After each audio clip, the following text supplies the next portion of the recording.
Dr. Batalla is from Costa Rica. He's joining, well, he's here in Kentucky. We have no idea why in January he would be here in Kentucky, but it is an option that he's chosen. He's with Root and Riddle. He's a farrier as well as being a veterinarian. He has worked in podiatry for quite a while, and he's spent a lot of time specializing in the podiatry field. He's working with an excellent group out there at Root and Riddle. And here today, he's going to talk to us about hind limb lameness and podiatry and how that works into things. And I can tell you, if you haven't worked closely with podiatrists, the farriers amongst the group, they are very advantageous to give you the imaging information and the other details. My brother has shown me over the years, worked with veterinarians, it can be very helpful, but working with a specialty podiatrist can make the difference in getting game done right and getting your horse sound. So I'll leave Ramon to talk to you, and then we'll get back to Michael next. Okay, thank you very much for the invitation. It's an honor for me to be here with you guys. I know it's late, and I appreciate you all being here, and also I'm thankful for the organizers to consider me to be with you here today.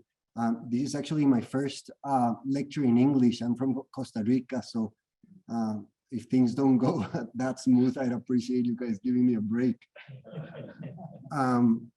I am from Costa Rica. I've been a veterinarian for 17 years, and the latest years of my life, I got interested in podiatry, and I've been shoeing horses for almost 5 years now, and it's been quite a journey. I love what I do. I feel very privileged about the path that life gave me, and so I'm just gonna share a little bit of the information and the concepts that I try to manage to try to do the best job I can. Today, I'm going to talk about the relationship between hoof health and lameness originating in the hind limb. And I especially want to stress a little bit my lecture on the importance of radiographs to manage many of these cases. But first of all, I just wanted to go over on the recent years. There has been a lot of studies that have come up that have made a clear relationship between foot problems and lameness. Lameness is higher up in the limb. So I'm just going to quickly mention a couple ones that I thought were really interesting to share with you all. For example, this one is from 2019 from Pesanite, and basically he just talked about horses with lameness localized in the distal tarsus had a close relationship to be more likely for them to have negative plantar angles or broken back hoof pasternaxis. Also, I really thought this was interesting because this study, which is also quite recent, talked about how hind feet negative plantar angles were up to 6 times more likely to have moderate radiopharmaceutical uptake in the proximal plantar cannon bone than horses that had a good angle, a flat or a positive angle. So that is interesting to consider. Then this one I thought it was interesting because it's the first actual study where they could make a clear relationship between stifle lameness and horses with foot problems, in this case negative plantar angles and broken back hoof pasternaxis. This other one I thought it was quite interesting because it talked about regional anesthesia of the stifle and how, because of the proximity of the nerves with the regional anesthesia of the stifle joint, you could desensitize. They had up to 1/3 of the horses improved by 50% or got their foot desensitized when injecting, when blocking the stifle. So it's something that's important to consider, you know, never to forget the distal limb in the picture. This one was other one that I thought it was nice and relevant because not only it was a nice group of horses that had gluteal pain, and they had the majority of them negative plantar angles. But also when they were treated, they were able to follow up with the study, and when they were treated for the negative plantar angles, they improved a lot in their gluteal pain. So basically, this is just a small summary for us to have clear that we cannot see things compartmentalize the horse, and we have to see it as a whole and include the foot in any lameness problem that we have more proximal. I think that it is very important for podiatry to have good quality podiatry radiographs, and also it's really important, like my last presenter was mentioning, the good and positive relationship between veterinarians and farriers in order to work as a team and to get the most out of information, the most out of each one's specialty, to get the best results while trying to help these horses. So I just quickly wanted to go over what it is, in my opinion, what I have learned are the best technique to take a proper podiatry radiographs. Normally, when you take a radiograph of the foot, you aim your beam, your X-ray beam, to the center of the foot in the coronary band, around where the joints or navicular bone would be. So we get a nice lateral medial view of our joints. But if you see in the top corner, when you aim your beam to this area, you're going to get a very nice view of the integrity of the joints and how the navicular bone looks. But if you see further down in the sole, you many times will get an oblique view of the sole. And it's very easy to recognize, because you see two branches of the shoe, and you sometimes see two wings of the coffin bone instead of one superimposing over the other. So that does not give you opportunity to have good information taken from this image, like sole depth, or for example, evaluating palmar angle, because you don't know exactly where to take your reference points.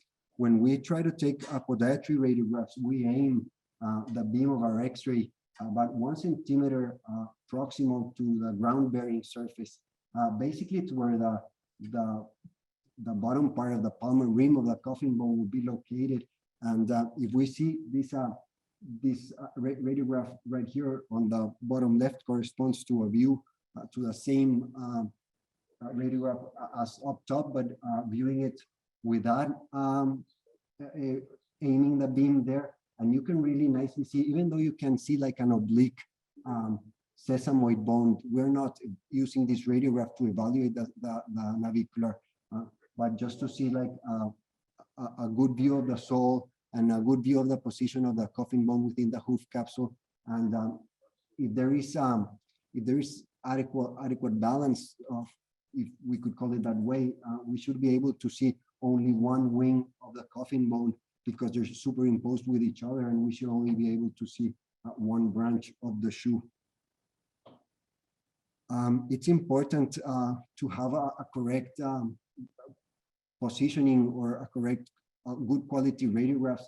This is just to give an example. This is the same horse 1 or 2 days later, and one radiograph was taken with one technique, while the other radiograph was taken with a different, in my opinion, more correct technique. If you can see in the radiograph in the top, they were aiming for the joints, and you see two branches of the shoe, and you can see really well or make a very clear diagnosis from what's going on with the top radiograph. But with the bottom radiograph, you can see that there's very clearly a rotation of P3 within the hoof capsule, and that horse was suffering from an acute bout of laminitis. So this is just to show you what difference we can have technique-wise. I'm just going to very quickly go over a little bit of my understanding of biomechanics. I try to make it as simple as possible. I'm not extremely smart as to make this very complicated, and I'm probably going to be maybe repeat some of the things that have been said before, but I just thought about quickly giving you my thoughts on how this works. And biomechanically, the first important reference point that we need to know is the center of rotation, which is pretty much where the center of the Cauthen joint is, and it is the point of convergence of all the loading forces of the horse's body weight onto the horse's hoof. So if you draw a line from a vertical line from the center of rotation to the ground, it should bisect the weight-bearing surface, which would mean that the load is distributed equally. You know, this is what's been suggested, is that the meaning of balance, an equal distribution of the load, or that the horse's body weight will distribute equally onto their feet. Whatever is behind COR, we like to call support, and whatever is forward of COR, we like to call leverage. So an ideal dorsopalmar balance would have a 50-50 split between support and leverage. If the horse's body weight would come straight down or perpendicular to the ground, and we go back to Newton's third law of action and reaction, if in this case the action is the horse's body weight, the equal and opposite reaction to this force would be the ground reaction force. So if the horse's body weight would come straight to the ground or perpendicular to the ground, the ground reaction forces would be in the same plane with the horse's body weight. But since the fetlock has an angle to it, then what happens in this case is that the ground reaction force would be located forward of the center of rotation. So just that creates an extensor moment, which is basically this arm, this extensor arm, plus the ground reaction force, that it's called the extensor moment. It's the tendency of the ground reaction force to want to extend the distal interphalangeal joint, and the lever arm or the extensor arm is just a rotational force because we're talking about a joint. And since, like we said, every action exerts an equal and opposite reaction, then for the extensor moment, we would need a flexor moment.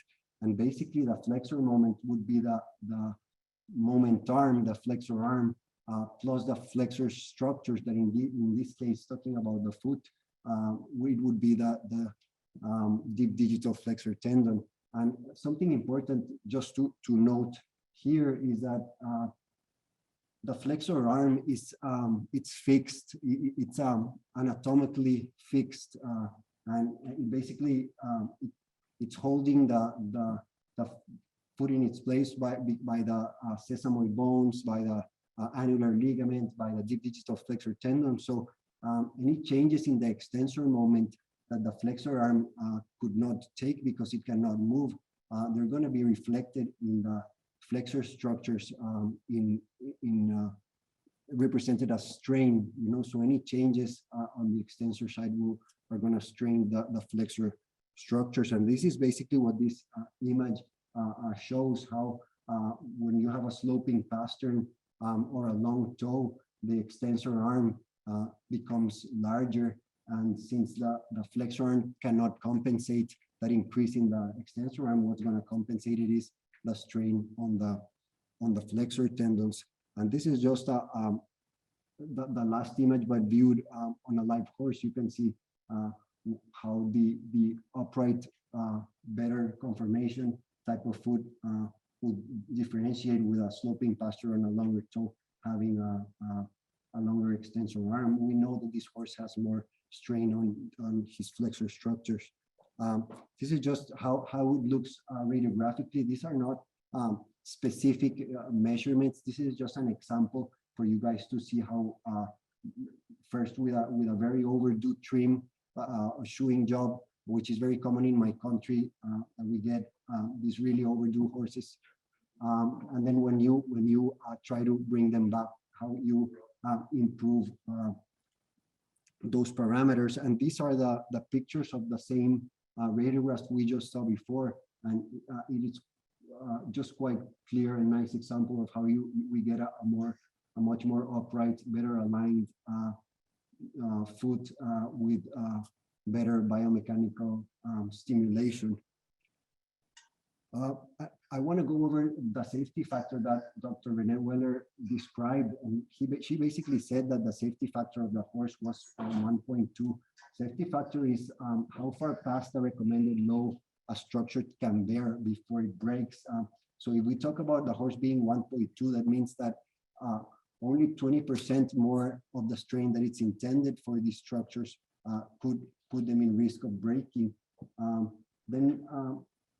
This is something you probably are familiar with, but Eliasher showed that every degree of increase or of decrease in palmar angle would result in a 4% decrease on the strain of the deep digital flexor tendon. So my take from this is, if we see just 5 degrees of change in what the horse's intended palmar angle would be, it's all the way over the 20% of the safety factor, which just comes to let us know how prone to injuries these horses are.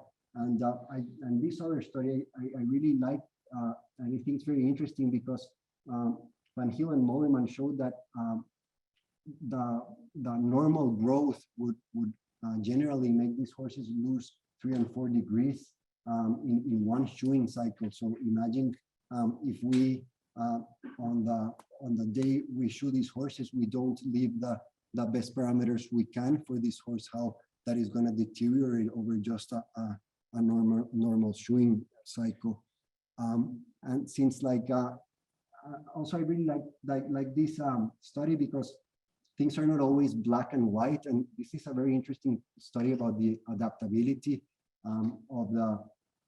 of all these flexor structures, in this case, the suspensory ligament. And basically what they did is that they had 2 groups of horses, and ones were regularly exercised on a treadmill and the others were not. They were completely rested.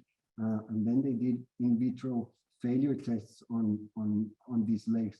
And the horses that were fit failed at the sesamoid bones, while the horses that were unfit failed at the body of the ligament. So this comes to show you that also with training, these structures can adapt and become strong, and also to remind us how some of these racehorses that we see that are such high-level athletes and that are so fit, and their soft tissue so highly adapted to exercise and to pressure. It's why it's very common for them to have sesamoid bone fractures. Basically, for me, the way I try to see it is that if I can balance a horse's foot, I'm giving them health and thinking about their performance, not only right now, but also thinking about their future and their longevity. Like we talked about, that balance has been suggested to be like an equal distribution of the loading forces upon the hoof.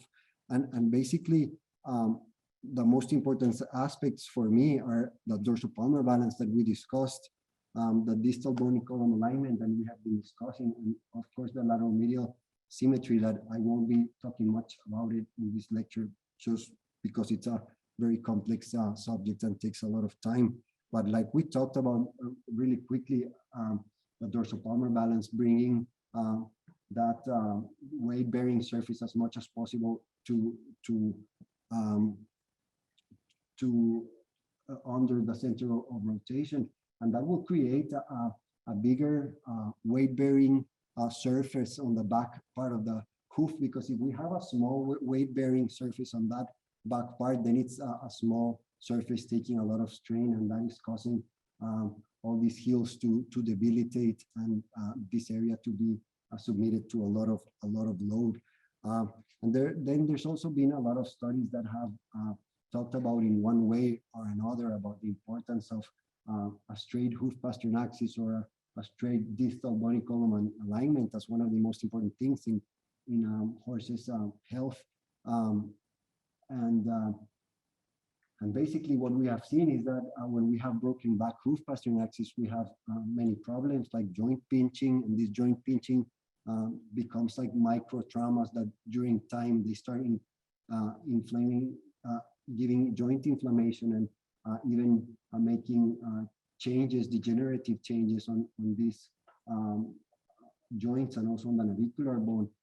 Then we also, with broken back hoof posterior axis, we usually have what's called caudal hoof failure, an atrophy of the digital cushion, and inability for the digital cushion to do their job, palmar heel pain, and even a lot of strain on the navicular bone. It has been described that the primary source of pressure on the navicular bone comes from broken back hoof posterior axis.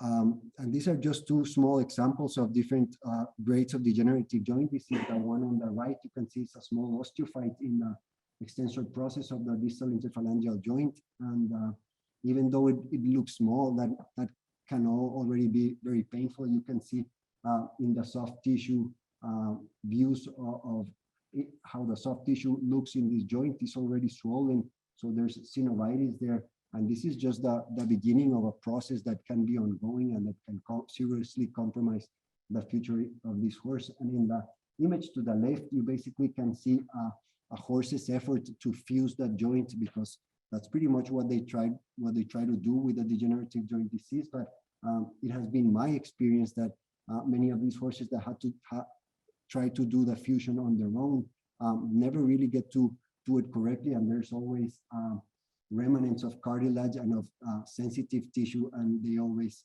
stay lame because of this. And this is just a nice image by Wayne Turner of how a nice, well-built digital cushion looks versus a digital cushion that is collapsed and not functioning properly. And these are just some images from Dr. Bowker on the right, where he explained the anatomy of the digital cushion and how it was formed by a lot of small ligaments that were embedded into a fibrocartilaginous tissue, and how that fibrocartilaginous tissue had what he described as myxoid tissue. And the myxoid tissue basically had a lot of fat cells and a lot of elastic tissue, and all the irrigation, all the blood vessels were in the myxoid tissue. And he also described how this myxoid tissue would have a tendency to adapt as well. So if it was submitted to not ideal forces or to trauma or to strain, how the myxoid tissue would become more fibrous, and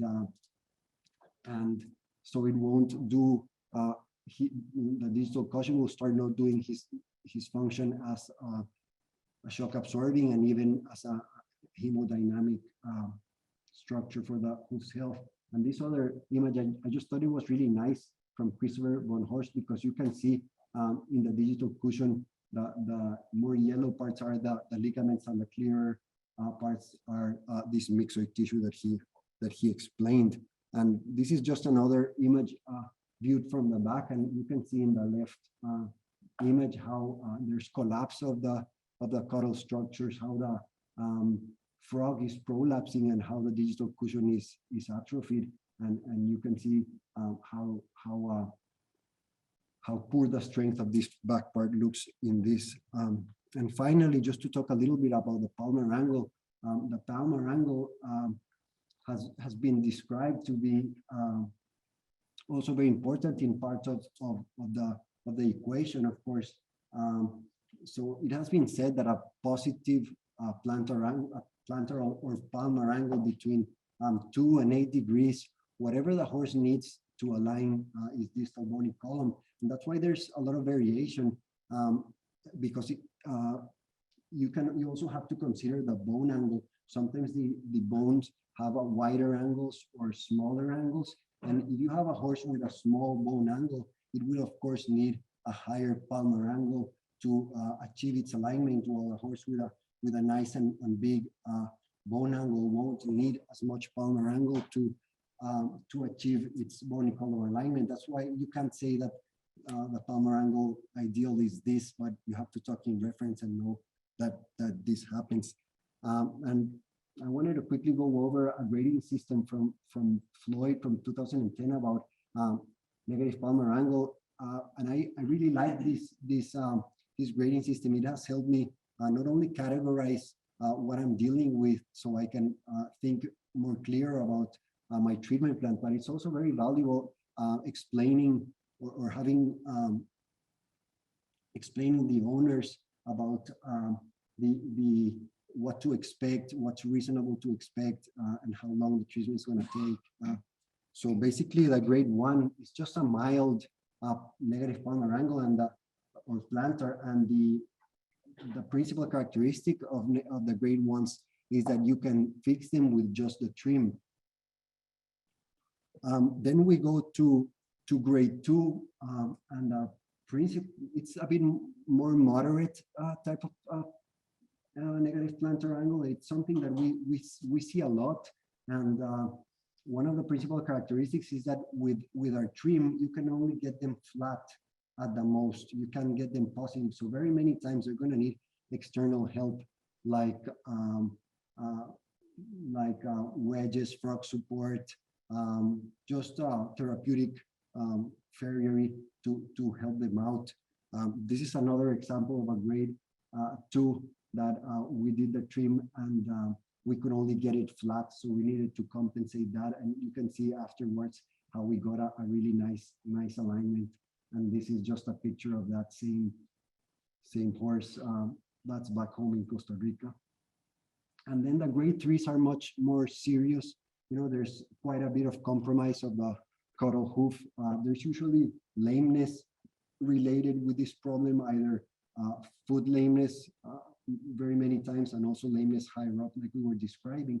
And another thing very important is with these horses, you definitely need to have external help, like orthopedic farriery, to help them out. And sometimes it is my experience. I know you are all experienced and have a lot of knowledge about this, but sometimes some of these horses are difficult to manage them, and not always can you get them to improve the quality of their feet. You know, it depends on many factors, where they are, nutrition, environment, genetics, and it's unfortunately not always as simple as just helping them out and we're going to get a response. This is just some examples of grade 3s, MPAs on race horses. Very typical foot that comes from the track, that it's very collapsed, and we don't have anything to work with. No hoof mass to try to manipulate much. Those are hard to manage. And like we were talking about as well, in the hind foot, it's very common to have the typical bull-nosed feet. And you can see how the line from the coronary band usually goes up all the way almost to the elbow, while it should go to the carpus when you have a good alignment. So this is very common, something very common that we see, and it compromises a lot of the health of this foot. I really like this picture because you can see the compromise of those internal structures, and you can see in the picture on the right how the digital cushion looks really weak and not doing what it's supposed to. And then we have the grade 4s, which are like very severe. They usually involve other problems, foot infections or contracted heels, and these are much more difficult to try and help out. This is just an example of a horse that had a very bad collapse of the caudal hoof with a big infection, and this was back home in Costa Rica, and we really we were not able to help this horse how bad he was, and we had unfortunately to do euthanasia.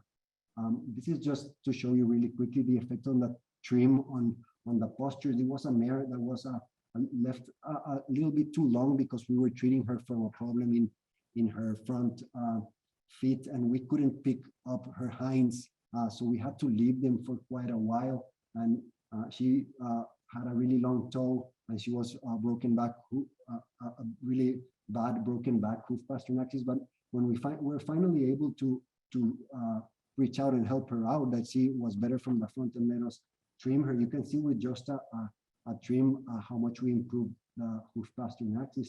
And these are the radiographs of that same foot where we see a great improvement.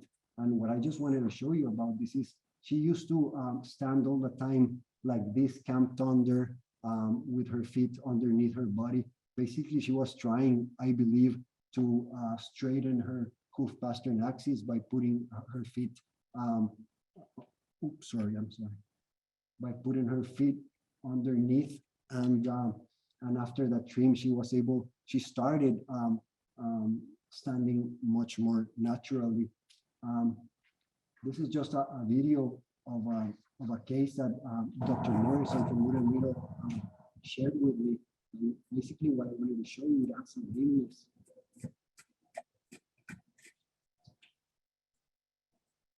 I'm pretty sure you all see it. It's very clear right hand lameness. And,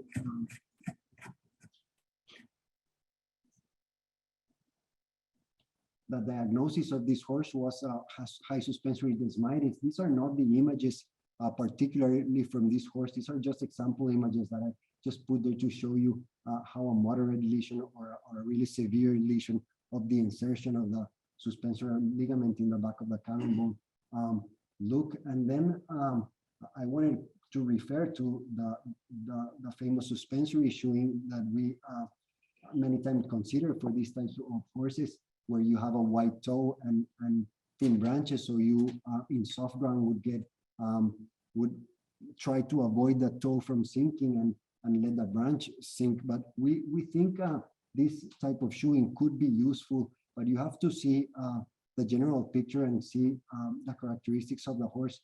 It might be very useful in a horse like this with a very, very nice conformation. But if we're talking of horses that have broken back hoof pastern axis and negative plantar angles, like it was the case of the horse in the video, how beneficial will it be to overload an already overloaded area by using that shoe? So it is important to consider other options. And the picture on the bottom right, it's not about this case, but it's just one of the options in therapeutics, which is the rocker shoe. I personally do not have a vast experience of the use of the rocker shoe in hind feet, but I think that it could be very useful, although the horses will need to be on rehab. But I have had plenty of experience with the use of rocker shoes in front feet, and I've been able to have a lot of success. So I always like to share this experience with people because it has helped me help a lot of horses. And maybe if I can have someone think about other options, I could do some good. And this is just to finish a really nice video that Dr. Morrison shared with me of a horse with a very hard toe first landing on the left hind. It's really clear, and I just thought it was very, very interesting because normally you don't get to see things like this unless you have nice slow motion videos like this. And what this horse had a canker lesion in the frog that he was trying a bit to protect by having this toe first landing, but that could also cause stress on all the structures in that back part of the hoof. Thank you very much. This slideshow, like this horse on the left is asking the horse on the right what happened, and the horse on the right says that my owner was cold. So I used to use it in my lectures to criticize a little bit the owners, but after my first winter in Kentucky, now I'm on the owner's side. And if that would be my horse, it would probably have as many blankets as that one, especially when my friends are posting pictures like this of my country right now, because we're in the middle of the summer of the nicest season, and it's been hard. Thank you very much.